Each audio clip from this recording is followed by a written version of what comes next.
I found Maya at the back door with her backpack already zipped, her winter coat pulled over her pajamas, and the brass key to my house sitting on the kitchen counter behind her. She had worn that key for 11 months. That night, she had taken it off. Maya. Her hand stopped on the deadbolt. Upstairs, Ellie was asleep beneath her yellow quilt with the stuffed fox she had carried since her mother died tucked beneath one arm. Maya did not turn around. I'm leaving before she wakes up. The room suddenly felt colder. Leaving for where? Uncle Peter's. The emergency placement office. Anywhere. She finally looked at me. As long as Ellie gets to stay here.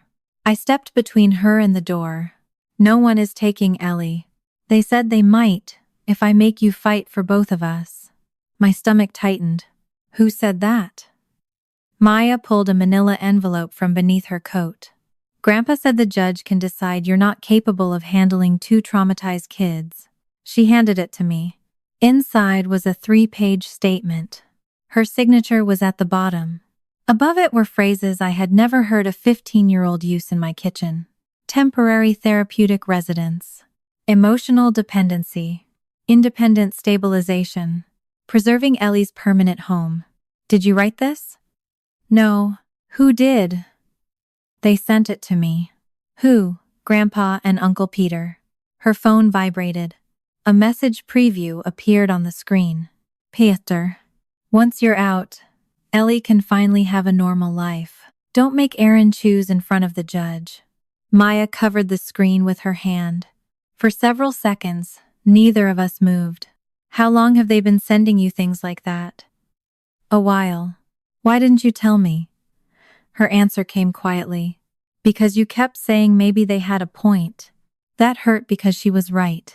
For weeks, my family had been telling me Maya was too attached to Ellie, too controlling, too angry, too damaged by everything that happened before the girls came to me. And little by little, I had begun watching her, through their eyes. Maya tightened the strap on her backpack. If I go now, Ellie still gets you. I am not becoming Ellie's permanent guardian by sending you away. You might not get both. Then we wait. Her head snapped up. No. Yes, you can't do that to her. She is not losing me because you stay. She already lost Mom. Her voice broke. She has a real bedroom now. She likes school. She sleeps through most nights. If the judge lets you keep her, and you refuse because of me, then I ruin everything again. Again. That word stopped me. You didn't ruin anything. That's not what everybody keeps telling me. I picked up the brass key from the counter. The faded blue cord was still looped through it. This is yours. She backed away. You don't know that anymore. I know what I'm choosing. What if the judge doesn't agree? Then we hear it together. Tears filled her eyes. Maya looked toward the dark window before they could fall. If Ellie can stay without me. No. I moved closer. I will not teach your sister that keeping a family means watching you disappear. Maya pressed her lips together. The paper says I'm choosing to leave. You are standing at my door in the middle of the night. Because adults convinced you Ellie might lose everything unless you sacrifice yourself. I placed the statement on the table. That is not a choice. A floorboard creaked upstairs. Ellie appeared at the top of the staircase, wearing one pink sock and one white one. Her stuffed fox hung from one hand. She saw Maya's backpack, then the key in mine. Maya? Maya closed her eyes. Ellie came down 2 steps. Are you going somewhere? No, I said. Maya looked at me. She's staying here tonight. Ellie gripped the railing. Tomorrow too? I kept my eyes on Maya. Tomorrow too. For a long moment, she stood between the door and the kitchen table. Then the backpack slipped from her shoulder. It hit the floor with a soft, heavy thud. That was the moment I finally understood what my family had been doing. They had not simply decided one child was easier than the other. They had spent weeks teaching a frightened 15-year-old that loving her little sister meant volunteering to be abandoned. By the next morning, Judge Mercer was going to see how they had done it. 5 weeks earlier, I was still foolish enough to believe every adult in our family wanted both girls to stay. My sister Catherine had been gone 14 months. Cancer took 11 months to kill her. During those months, our lives became hospital parking garages, plastic wristbands, medication alarms, waiting rooms, and conversations adults whispered because they thought children were not listening. Ellie asked questions until the end. Would Mom be home for Christmas? Would her hair grow back? Why did medicine make her feel worse if it was supposed to help? Maya stopped asking. She watched faces instead. Doctors. Nurses. Mine, her grandfather's. By the time Catherine died, Maya could recognize bad news before anyone said it.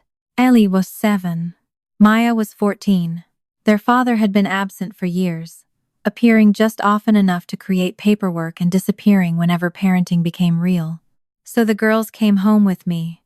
Ellie arrived carrying a stuffed fox, 3 grocery bags of clothes, and a plastic box of markers. Maya arrived with 2 suitcases and a folder. Inside were copies of everything she thought an adult might lose. Birth certificates, school records, assurance information, Catherine's death certificate, Ellie's allergy plan, a list of medications written in Maya's handwriting. The first evening, Ellie asked if we could paint one wall of her room yellow. Maya checked the windows, the back door, the basement, and the smoke detectors. Then she stopped in the kitchen and looked at the spare key beside the refrigerator. Does that open every door? Yes. What if you're not home? You'll have your own. You don't have to give kids keys. You live here. That's not the same thing. It is in this house. I placed the brass spare in her palm. She turned it over. What if you changed the locks? You get the new key. When? Before I change them. Maya studied me, as if promises needed to survive cross-examination. The next morning, she threaded the key onto an old blue cord. Ellie adjusted differently. At least that was how it looked. She laughed easily. She hugged people. If someone asked how she was doing after Catherine died, Ellie often smiled and said she was okay. Adults loved that answer. They called her brave, strong, resilient. Maya hated those words. She never explained why. Maya watched rooms before entering them. She hated cameras. She hated being told to smile. And if Ellie became overwhelmed, she had a phrase, "I need the porch." There did not have to be a porch. It meant stop, too much noise, too many people, too many questions. Catherine had used it during hospital visits when Ellie was younger. After Catherine became too weak to take her outside herself, Maya took over. A hallway, a bathroom, the car, a bench behind the school. Anywhere Ellie could breathe without someone asking her to act okay. When the girls came to me, Ellie still said the phrase to Maya first. I wanted that to change. Not because Maya was wrong to protect her. Because Maya had spent years being responsible for food, medicine, fear, sleep, and whether the next adult in the room was safe. She deserved to become a teenager again. Ellie deserved more than one safe person. We were working on that. Slowly. 5 weeks before the guardianship hearing, Karen Doyle called me while I was carrying groceries into the house. Karen was the court-appointed advocate assigned to the girls. The permanency report is nearly finished. I stopped with a bag against my hip. And? If nothing significant changes, I expect to recommend permanent kinship guardianship. For both girls? For both. That evening, I brought home a grocery store cake. Ellie read the blue frosting. Almost official. She frowned. That sounds weird. The bakery lady had 15 seconds, and I panicked. Ellie laughed. Evan Maya smiled. Ellie wanted pancakes after court. Maya wanted to know whether permanent guardianship could ever be reversed. I answered honestly. Courts could revisit arrangements if something serious happened. The smile left her face. But no one is planning to move you. That isn't what I asked. I know. She looked down at her cake. Permanent isn't really permanent then. It means it becomes much harder for anyone to decide you don't belong here. She did not answer. The following Sunday, my parents came for lunch.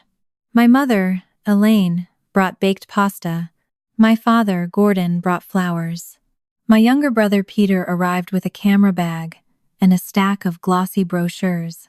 After Catherine died, Gordon had created a charity in her name, the Catherine Cole Hope Foundation. At first, I was proud of it. The foundation paid for hotel rooms near children's hospitals, gas cards, meals, transportation. Then donations grew. Peter took over marketing. There were professional photographs, newsletters, fundraising dinners, short videos about grief, hope, and Catherine's legacy. And eventually, there was Ellie. Her face appeared on the brochure Peter placed on my kitchen table. She wore Catherine's red scarf beneath a maple tree. Sunlight caught her hair. She looked small, hopeful, exactly the kind of photograph people open their wallets for. Ellie leaned over the table. "My hair looks weird." "You look beautiful," Gordon said. Peter tapped the cover. "Donors love this one." Across the table, Maya's pencil stopped moving. I remembered the afternoon the photograph was taken. Maya had carried Ellie's coat between shots. She had fixed the scarf when the wind twisted it. She had taken Ellie away when the questions became too much. None of that was visible. Peter turned toward me. "We want Ellie to speak at the memorial gala." "How long?" 2 minutes. I looked at Ellie. "Do you want to?" Her eyes moved toward Maya. Peter noticed. "This is exactly the kind of thing we need to work on." "What?" She should be able to answer without checking Maya first. Maya put down her pencil. "She didn't ask me. No one said she did." "Then why are you talking about me?" Gordon sighed. "We're trying to celebrate your mother." "I know." Peter turned back to Ellie. "You'd be great." Ellie rubbed the edge of Catherine's scarf. "Maybe." Peter smiled. Maya looked at him. She said maybe. The room changed just enough for me to feel it. I stepped in. "We'll decide later." Lunch continued. My mother asked about school. Gordon told Ellie. She had Catherine's smile. Peter took pictures of Ellie beside the flowers. No one asked Maya to stand with her. I noticed. Then I explained it away. Maya hated photographs. Ellie liked attention. My family needed time. Each explanation worked by itself. That was how I missed the pattern. That evening, I found Maya on the back steps. She stared through the kitchen window where Ellie was drawing. "They like Ellie better when she looks okay. They love both of you." "That isn't what I said." I turned toward her. "At the hospital, adults did it too." "Did what?" Asked her to smile. Maya rubbed her thumb over the brass key. She figured out if she smiled. People stopped asking if she was scared. I thought about the brochure, the sunlight, the red scarf, the word hope beneath Ellie's face. She doesn't have to perform for anyone now. Maya gave a small nod. 3 days later, Peter called. He wanted both girls at the foundation office on Saturday. A short rehearsal. A few photographs. A microphone test. He said Maya was welcome. Then he added, "Ellie finally looks like she's healing. We just don't want anything pulling her backward." My grip tightened around the phone. What exactly is supposed to pull her backward? Peter laughed lightly. "You know how protective Maya gets. She's her sister. That doesn't mean everything she does is healthy." At the time, I thought he meant boundaries. I did not yet understand that my family had already begun separating the girls in their minds. One child made grief look hopeful. The other reminded people what grief actually looked like. The foundation office occupied the second floor of an old brick building above a dental clinic. Peter had turned the largest room into a small studio. 2 standing lights faced a gray backdrop. A microphone waited beside a framed photograph of Catherine. My mother had brought muffins and a yellow dress for Ellie. There was nothing for Maya. Elaine saw me notice. "She's 15. She can dress herself." Reasonable. That was still how everything worked. Reasonable, one piece at a time. Peter checked the camera. We'll start with Ellie. Maya can watch. Maya leaned against the wall. I'm fine. For the first half hour, she was. Ellie changed into the yellow dress. Peter asked her to stand beside Catherine's photograph and talk about something she remembered. Mom made pancakes shaped like animals. That's good, Peter said. Again. But look at the camera. Ellie repeated it. He moved to a short donor message. The line had already been written for her. My mom taught me that even when life is hard, hope can grow. Ellie read it. Peter asked for another take. Then another. By the next one, she was rubbing the inside of her wrist. I stepped closer. Do you want a break? I'm okay. Peter adjusted the camera. One more. Ellie tried again. Her voice was quieter. When Peter asked her to repeat it, I said, break. We almost have it. She needs a minute. My father moved beside Ellie. Come on, sunshine. One more for Grandpa. Her shoulders rose. Then she said it. I need the porch. Maya pushed away from the wall. Peter looked at Ellie. What? I need the porch. I stepped forward. We're done for now. Peter lowered the camera. We're almost finished. She asked to stop. My father put a hand on Ellie's shoulder. Nobody's making you do anything. Ellie looked at his hand. Then toward Maya. Maya crossed the room. She said she needs the porch. I heard her, Gordon said. Then let her go. Maya. The warning in my voice came out before I could stop it. She froze beside Ellie. Peter glanced at me. This is what I mean. What? She decides Ellie is upset and the whole room has to change. Ellie said she wants a break. She said a phrase Maya trained her to say. Maya stared at him. Mom taught her that phrase. Ellie pulled at the scarf. I want it off. My mother moved toward her. Peter looked at the camera. Let me get one without it. No, Maya said. Peter ignored her. Ellie, look here. Ellie stood. Gordon kept a hand on her shoulder. One more picture. I don't want to. I moved toward her. So did Maya. Maya reached for Ellie's hand. Gordon caught Maya by the upper arm. Let Erin handle it. Don't grab me. No one is grabbing you. You are. She twisted away. Gordon tightened his grip. Maya struck his forearm away. Her elbow hit the light stand. Metal tipped sideways. The light crashed. Ellie screamed. Peter lunged for his camera. My mother shouted Maya's name. I reached Ellie first. She clung to me. Maya stood beside the fallen light, with both hands open. A red mark was forming across Gordon's arm. What the hell is wrong with you? Peter said. I told him not to touch me. You hit him. I hit his arm. You almost dropped a light on Ellie. Maya looked at the light. Then at her sister. Fear replaced the anger in her face. Ellie. Peter moved between them. Give her a minute. Maya stopped. I should have told Peter to move. I should have said Ellie asked to stop before Maya crossed the room. Instead, I was trying to calm an 8-year-old who had just heard glass and metal crash beside her. And while I did that, Peter checked his camera. I took both girls home. The drive was quiet. At home, Ellie curled beneath a blanket. Maya remained standing in the kitchen. I shouldn't have hit him. No, she nodded. You can't use force every time you think someone is handling Ellie wrong. I heard you. You have to come to me. I did. The answer stopped me. When? You said break. I thought about the room. My father's hand on Ellie. Peter telling her to smile. Maya crossing the floor.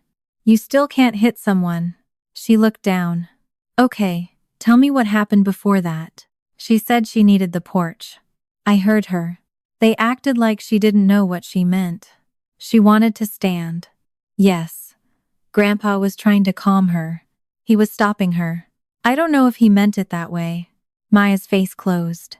The sentence had sounded careful in my head. To her, it sounded like another adult's intention mattered more than what Ellie experienced. My phone rang. Peter. Dad's fine, he said. But you should see the video. What video? The camera was running. He sent it. The clip lasted 17 seconds. Maya crossed the frame, reached for Ellie. Gordon stopped her. Maya knocked his arm away. The light fell. Ellie screamed. That was all. Peter spoke while I watched. You see it now. I see 17 seconds. You were there. I was. Then you know how fast she escalated. She asked him not to touch her. And he asked her to let you handle Ellie. He grabbed her. Peter exhaled. Maya turns every uncomfortable moment into an emergency. I said nothing. She needs to learn Ellie can be cared for by other adults. I agree. And Ellie needs room to become independent. I agree with that too. Then stop treating every concern like an attack. That frightened me because part of it was true. Maya did watch Ellie too closely. She did step in quickly. She had spent years doing a job that had never belonged to her. That did not make Peter's version fair. It made it harder to dismiss. Then he said, Dad thinks Karen should know before court. My grip tightened. Know what? That there was a physical incident. That evening, Karen called. Gordon had already contacted her. He described Maya as becoming physically aggressive, while other adults tried to comfort Ellie. Peter sent the short clip. Karen was careful. I'm not drawing conclusions from 17 seconds. Ellie asked to stop before any of that. I'll document that. Maya was wrong to strike Dad's arm. I understand. But that wasn't where it began. I understand that too. Then Karen asked the harder question. Do you ever feel Maya's protectiveness prevents Ellie from forming independent relationships with other adults? I looked into the living room. Ellie was asleep. Maya sat on the floor nearby, several feet away. Sometimes Maya reacts before Ellie has the chance to speak. And has she become physical before? Once, Maya shoved a student who grabbed Ellie's backpack. Another time, she slammed a door between Ellie and their father during one of his unannounced visits. I told Karen. Nothing changed officially that night. The hearing stayed scheduled. No one recommended separation. But the questions had changed. The next morning, Gordon emailed me a brochure for North Haven Therapeutic Academy, residential treatment for adolescents with trauma-related behavioral and attachment challenges. His note said, Not saying Maya needs this. Responsible adults should understand every option before someone gets hurt. Maya saw the screen before I closed it. What's North Haven? Something Grandpa sent. For me? No one is sending you anywhere. She looked at me for several seconds, then picked up her school bag. People usually mean it when they say that. She left for school. I stood in the kitchen, listening to the lock click behind her. I believed Gordon had started looking at places like North Haven because of the rehearsal. Later, the messages would show that my family had been discussing that kind of placement before Maya ever knocked over a light. By the end of the week, the 17-second video had become more important than everything that came before it. Gordon sent Karen a written statement. Peter sent another. Every statement included something true. Maya struck Gordon's arm. The light fell. Ellie screamed. Maya moved between Ellie and other adults. The danger was in where the story began. Karen came to our house that Saturday. Nothing in these reports means anyone is being removed. Then why is Dad sending me residential treatment brochures? Her pen stopped. I didn't recommend one. I know. Has anyone connected to the court discussed moving Maya? No, Karen looked toward the stairs. The rehearsal still matters. Maya used force. I know. But the larger question is whether Maya still believes Ellie's safety is her responsibility. She does. The answer came easily. She has for years. That history matters. Maya learned the job because nobody else did it. I understand. Karen folded her hands. But a survival skill can save a child at one age and trap her at another. That sentence stayed with me. Maya checked whether Ellie ate breakfast. She watched adults when Ellie hesitated. She stepped closer when strangers got too close. I had always understood those habits as remnants of survival. Now I had to ask whether Maya knew how to stop. Karen spoke with her alone. Afterward, she stayed at the table. I asked Maya what she thinks her job is in this family. What did she say? Make sure Ellie gets to stay. Not protect her. Not help her. Make sure she gets to stay. Karen lowered her voice.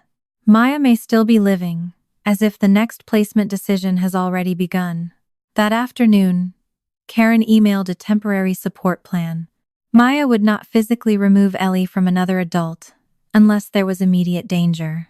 If Ellie became distressed, Maya would get me. Ellie would practice asking me for breaks directly. Maya would stop checking Ellie's messages unless an adult asked her to do. Every rule made sense. Maya read the document at the kitchen table. My name is on every page. It's about helping both of you. Ellie doesn't have one. She has other things we're working on. So this is the list of things I do wrong. No, I pulled out the chair beside her. It's a list of things you should not have to be responsible for anymore. You mean acting like her mother? Yes. For a second, something softened. Then she folded the paper. That's what everybody wants. The next week, family invitations changed. Ellie was invited to a children's breakfast at church. Maya was welcome, but my mother said she would probably be bored. Peter wanted Ellie at another photo session. Maya could come, though there would be nothing for teenagers to do. No one openly banned her. They simply designed every invitation so her presence became inconvenient. I declined both. Then Maya started making herself smaller.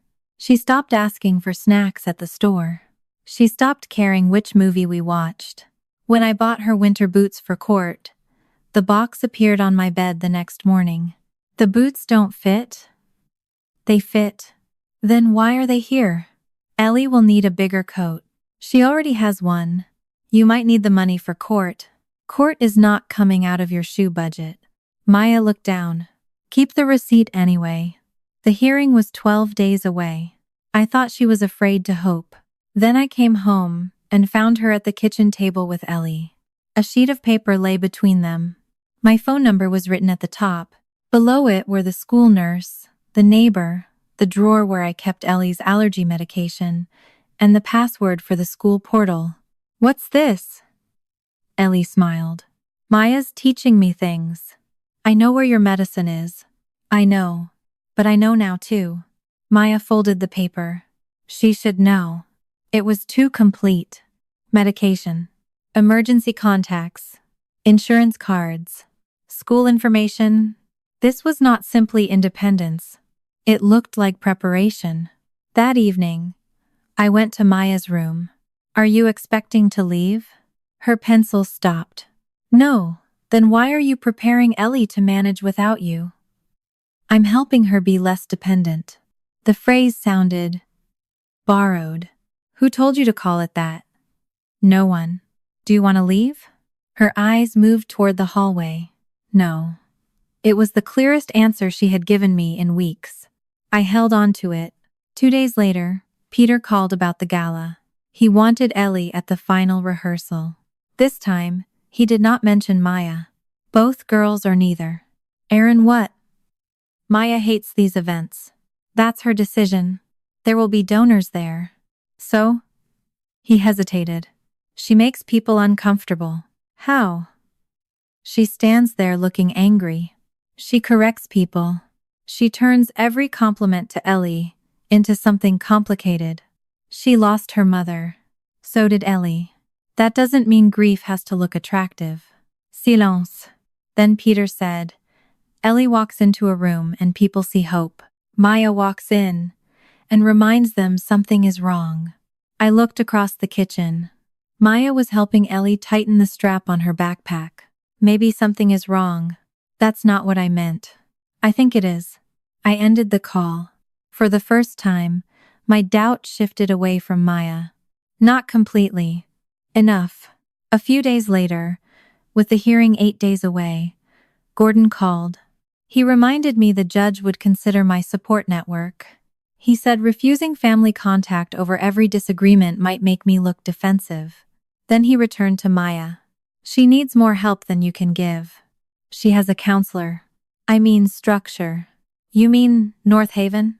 He did not answer. That evening, Maya's phone lit on the kitchen table.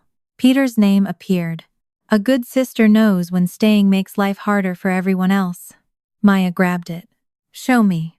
No. If he is talking to you about leaving this house, I need to know. He didn't say leave. I read the message. You promised you wouldn't search my stuff. I'm not searching it. I stepped closer. Has Peter or Grandpa told you Ellie could lose this home because of you? Her face went still. That was enough. Maya. They're worried. That isn't what I asked. You said they had reasons to be. My own words came back to me. The rehearsal.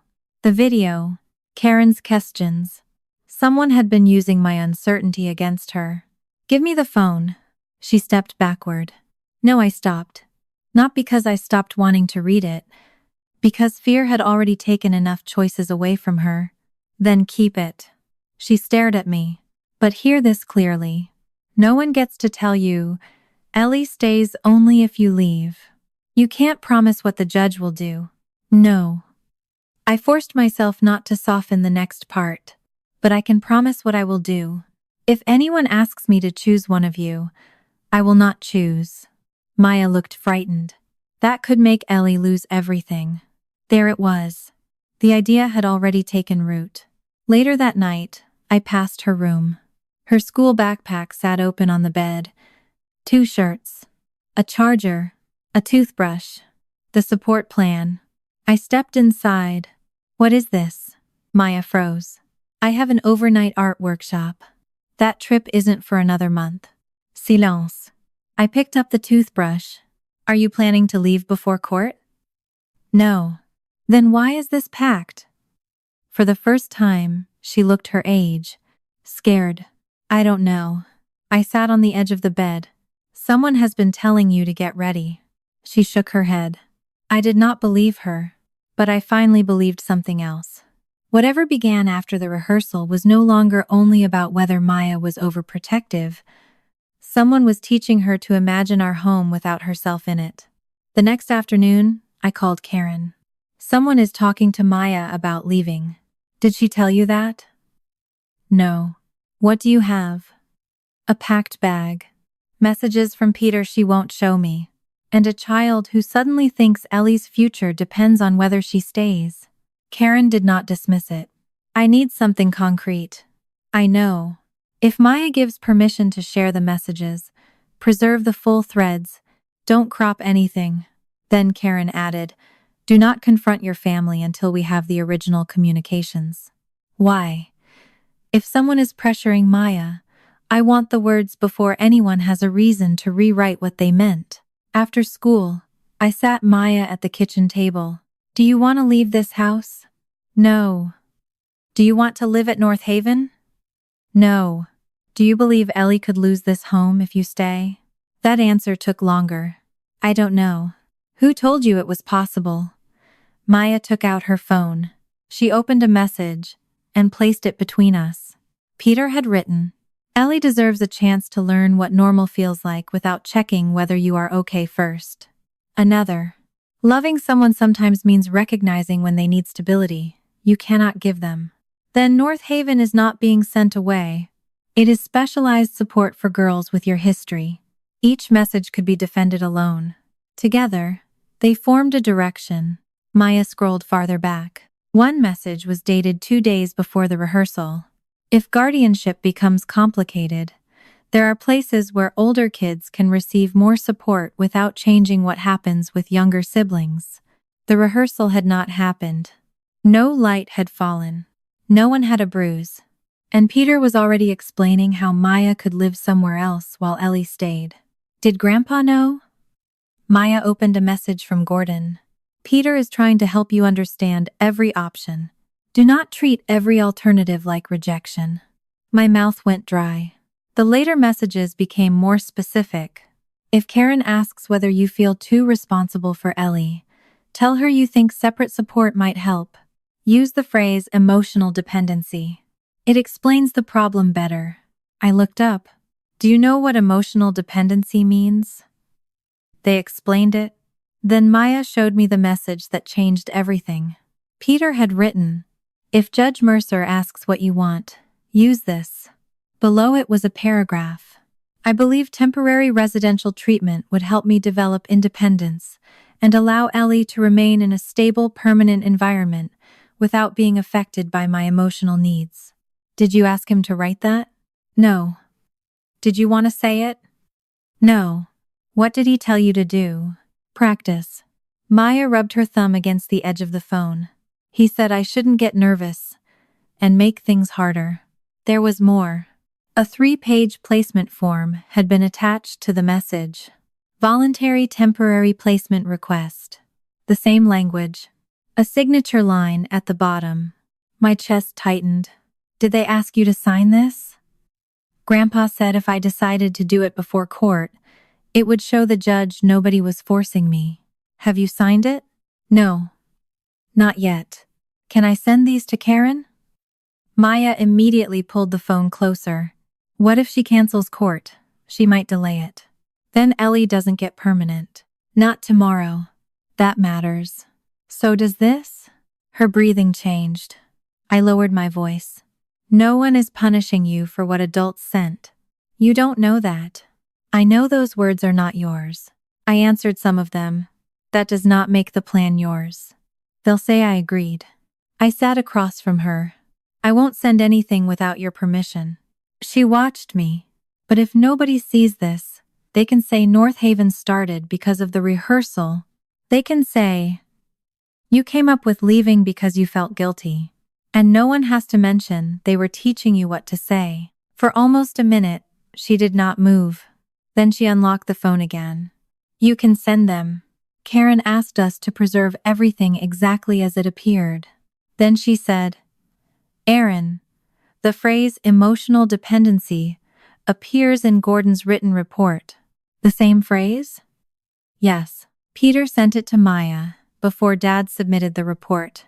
Yes, Karen sent the message threads to Rachel and told her the court needed the original communications preserved.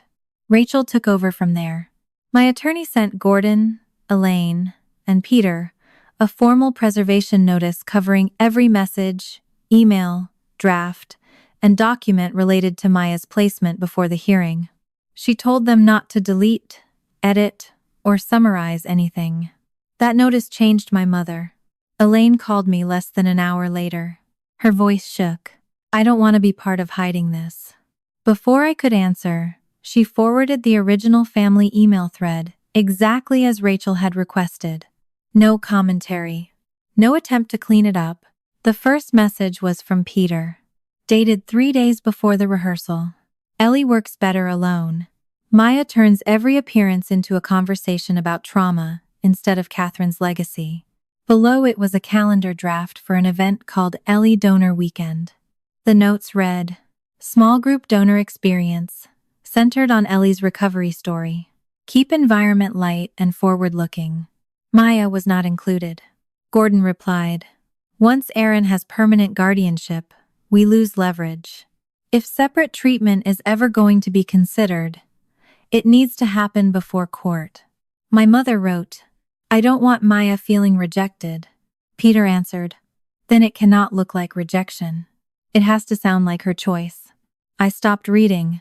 This was no longer a disagreement about one bad rehearsal.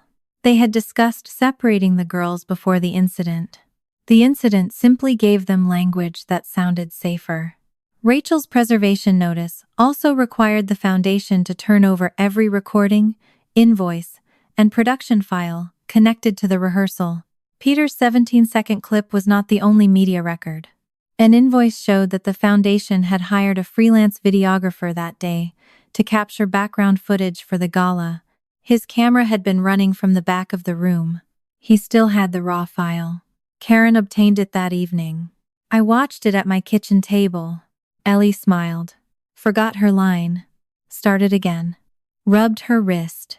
I heard myself offer a break. Peter asked for another take. Then Ellie said, I need the porch. Peter continued. She said it again. I need the porch. Maya crossed the room. Ellie stood. Gordon put his hand on her shoulder. One more picture. I don't want to. Maya reached for Ellie. Gordon grabbed Maya. Maya told him not to touch her. Then she struck his arm away. The light fell. Maya had still used too much force. That did not change. But the complete recording destroyed the claim that she had created Ellie's fear. She had reacted to it. Karen watched the same footage. This changes the context significantly. Will you amend your report? Yes. She paused. I still believe Maya needs help learning boundaries. So do I. But I no longer view the rehearsal as evidence that Maya is a danger to Ellie. The following morning, Karen amended her recommendation. She wrote that extended family members had attempted to influence Maya's statements about placement before the hearing. Rachel Kim, my guardianship attorney, called after reviewing everything. Judge Mercer may delay Maya's case. I understand. Ellie's could still proceed. No. Rachel paused. Think carefully. I have. If the judge finalizes Ellie and wants more evaluation for Maya, you could accept Ellie and continue Maya's case. No, that could extend uncertainty for both girls. I know. Maya is terrified of uncertainty. That is exactly why I won't let anyone use it to push her out. Rachel was quiet. What do you want me to say if the judge offers separate outcomes? Tell her we wait for both. That afternoon, Maya came home with the 3-page placement request printed inside a manila envelope. Where did you get that? Uncle Peter emailed it again. Why print it? He said the judge might want the signed original. The signature line was still empty. That night, while I was upstairs with Ellie, Gordon called Maya directly. I did not hear the conversation. I only saw what happened afterward. Maya sat alone at the kitchen table. The form was in front of her. She signed her name.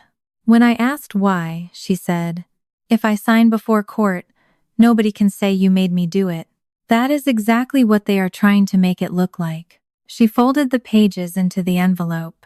They're not going to stop. We will. She stared at me. You don't know that. Several hours later, I woke to the back door, deadbolt moving. Maya stood there in her pajamas, with her coat pulled over them. Her backpack was packed. The manila envelope was beneath her arm. The brass key was lying on the counter behind her. Her phone lit inside her coat. Peter's name appeared on the screen. I already knew the kind of message waiting there. The blue cord was empty. Maya did not leave that night. She sat at the kitchen table until almost 3 in the morning. Ellie fell asleep against me on the couch. Every time she woke, she checked whether Maya was still there. Every time, Maya said, "I'm here." Not "I'm staying." Just "I'm here." By morning, Rachel had sent the amended report, the complete message threads, the family email, the raw rehearsal footage, and Maya's signed statement to the court. Karen called shortly after 6. The hearing is still on. For both? For both. That does not guarantee both are finalized today. Maya heart. When I ended the call, she picked up the key from the counter and placed it in my palm. If Judge Mercer says Ellie can stay, don't ruin that because of me. We already talked about this. You said what you wanted. So did you. No. Her eyes moved toward Ellie. I said what I was willing to lose. At the courthouse, Rachel met us near security. Karen was already there. My parents arrived with Peter. Gordon wore the navy suit he used for foundation dinners. Elaine carried a gift bag. Peter had his phone in one hand. No pictures, I said. I wasn't taking one. Good, no one hugged. The courtroom was small. 2 tables, wooden chairs, a pitcher of water, a box of tissues. Judge Mercer sat beneath the state seal, with our files in front of her. For months, I had imagined that room as the place where something good would finally become official. That morning, it felt like the place where someone might ask me which child I was more afraid to lose. Because Gordon and Peter's written statements were now disputed, Judge Mercer had them sworn in before questioning them. Rachel summarized the new evidence. Karen explained how it changed her assessment. She did not erase Maya's mistake. At the rehearsal, Maya used unnecessary physical force when she struck Mr. Cole's arm away. That remains a concern. Maya stared at the table. However, the original reports created the impression that Maya initiated the escalation and that Ellie became distressed because of Maya. Judge Mercer looked up. And the full recording shows otherwise? Yes. The judge played only the critical section. Ellie's voice came through the courtroom speakers. I need the porch. Peter asked for another take. Then again, I need the porch. Gordon's hand stopped Ellie from standing. Ellie said, I don't want to. Maya crossed the room. The rest happened exactly as the short clip showed. When the video stopped, Judge Mercer looked at Gordon. Your written statement begins with Maya crossing the room. Yes. Why did it omit the two requests to stop? Gordon shifted. I was describing the physical incident. You described the end of it. He said nothing. The second piece of evidence was Peter's message from before the rehearsal. If guardianship becomes complicated, there are places where older kids can receive more support without changing what happens with younger siblings. Judge Mercer looked at Peter. You were discussing separate placement before the incident. I already had concerns. Then why did the family report say separate treatment was first considered afterward? Peter looked toward my father. No answer came. The third piece was the statement Peter wrote for Maya. Judge Mercer read part of it. Temporary residential treatment. Stable permanent environment. Not interfering with Ellie's future. Did Maya ask you to prepare this? No. Did she ask for North Haven? No. Then why were you giving her language to request it? I wanted her to understand the option. Judge Mercer lifted the signed 3-page form. This document describes the request as voluntary. Peter leaned forward. She signed it.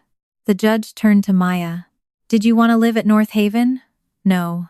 Then why did you sign this? Maya's hands tightened. They said if Erin had to fight for both of us, you might decide she couldn't handle either. Who said that? Grandpa and Uncle Peter. The fourth piece was the family email. Judge Mercer read only 2 lines. Gordon, once Erin has permanent guardianship, we lose leverage. If separate treatment is going to be considered, it needs to happen before court. Then Peter. It cannot look like rejection. It has to sound like her choice. The courtroom went still. Judge Mercer looked at Peter. Did you write that? Yes. What did you mean? That if Maya felt pushed, she would reject any option before considering whether it could help. So you wanted the request to appear self-directed. I wanted her to feel ownership. You also told her Ellie might lose her home. That isn't exactly what I said. The judge opened another message. Don't force Erin to prove which child she can actually save. Peter stopped speaking. Gordon tried next. We were protecting Ellie. From what? Instability. Karen spoke calmly. Maya does need continued trauma therapy. She needs healthier boundaries with Ellie. She needs to learn that protecting her sister does not justify using force. Gordon nodded. Karen continued. None of those concerns justify making a child believe her sister's home depends on her agreeing to disappear. Judge Mercer looked at Gordon. You said Ellie was finally healing. She was. What did healing look like to you? Gordon hesitated. She smiled again. She connected with people. She was becoming herself. I looked at Maya. There it was beneath the reports and treatment language. Ellie smiled. So adults called her healed. Maya questioned, watched, resisted, and remembered. So they called her damage. Judge Mercer turned to me. Miss Cole. I stood. If the court determines that Ellie's guardianship can be finalized today, but Maya's requires additional evaluation, do you want to proceed with Ellie's case? I had known the question might come. Knowing did not make it easier. Ellie looked up at me. Maya stopped moving. My father watched as if practicality would finally win. I thought about the first night the girls came home. Ellie asking for a yellow wall. Maya asking when the locks might change. I thought about the list she made for Ellie. The packed backpack. The signed statement. If Maya needs more evaluation, then we wait. Maya turned sharply. No, Judge Mercer did not interrupt. I continued. I will not accept permanence for Ellie if the price is proving to Maya that every adult who told her she was the expendable one was right. Maya's chair moved. Erin, I looked at her. You can't. She isn't losing me because you stay. She could. No, Judge Mercer leaned forward. Maya looked toward the bench.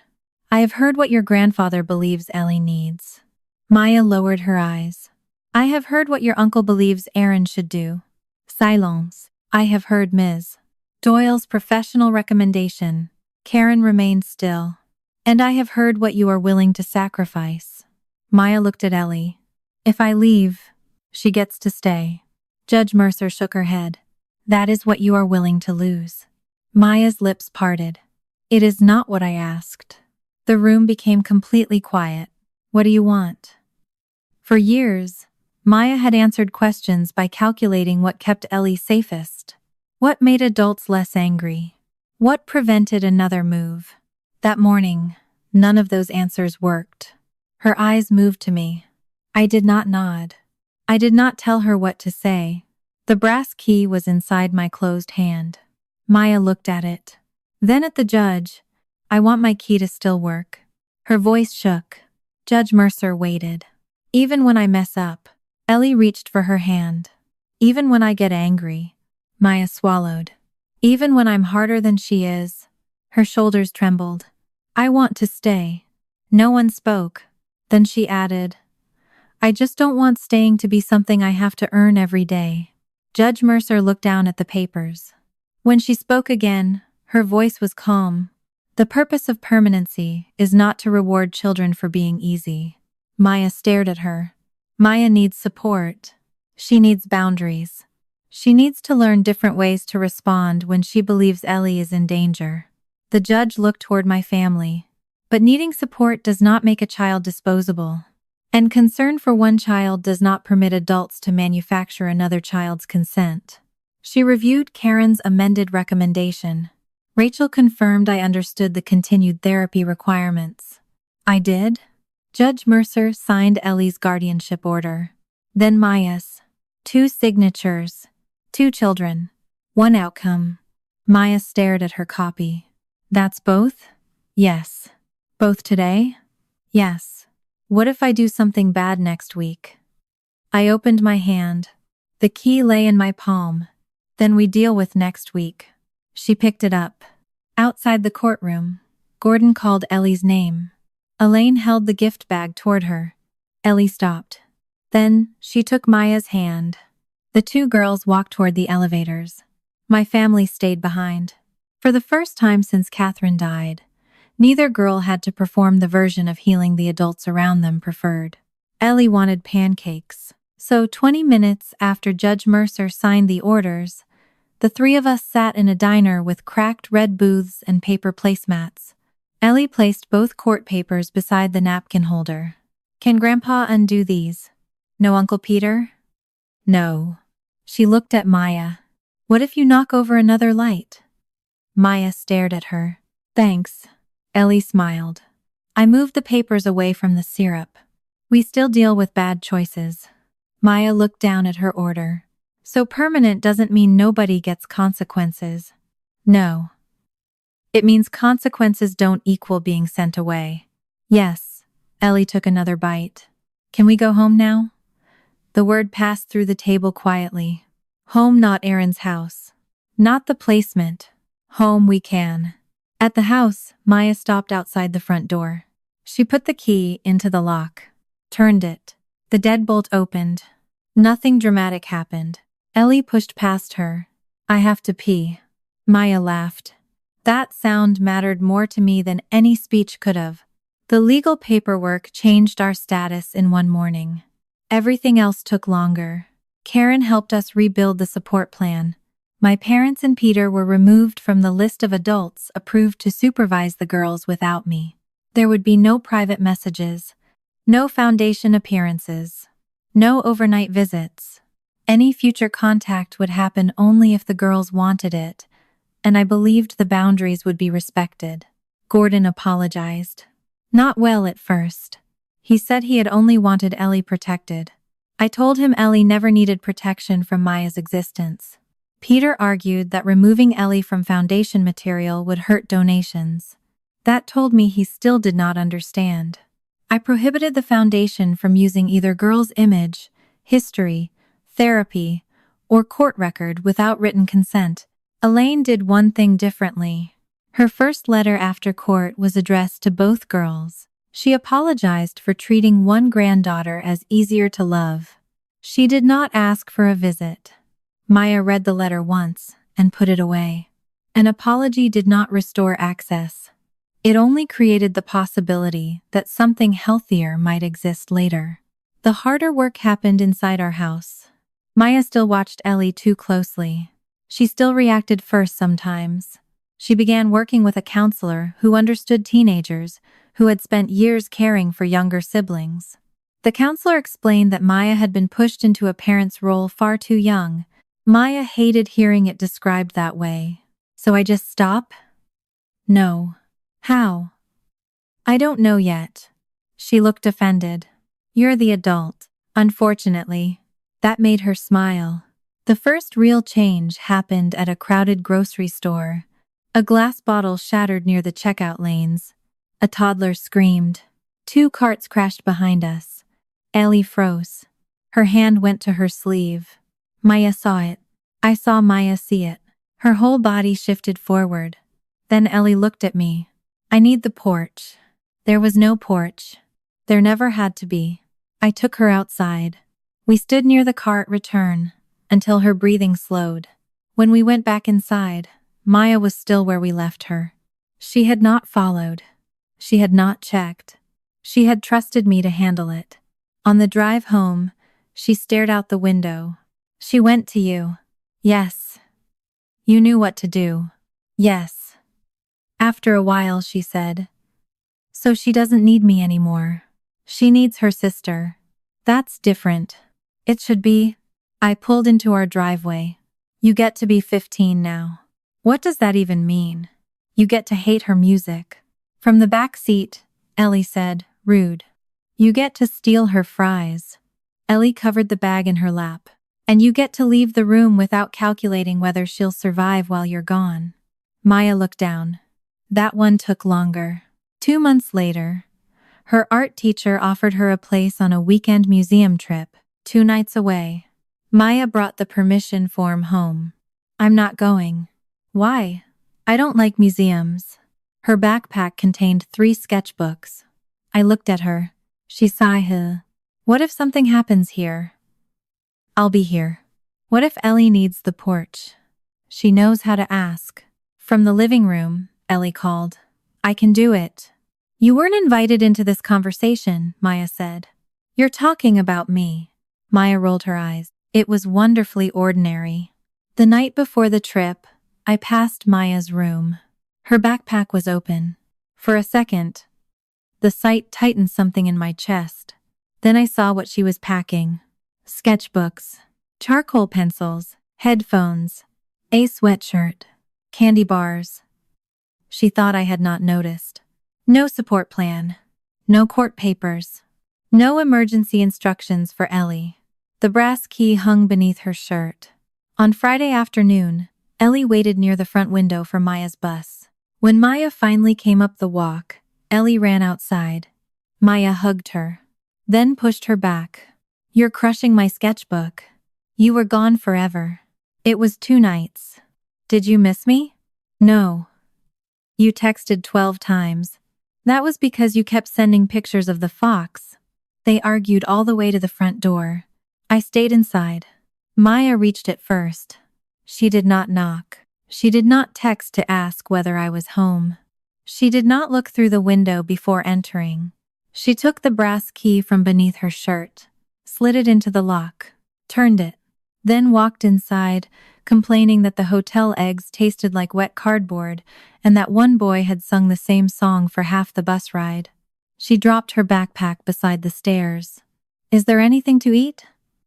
The first time I gave Maya that key, she treated it like emergency equipment. Proof that she might still be able to get inside if an adult changed the rules while she was gone. The night before court, she left it on the kitchen counter because she believed love had finally run out of room for her. Months later, she barely seemed to notice she was carrying it. She did not need the key to prove the house was hers anymore. She already knew the door would open.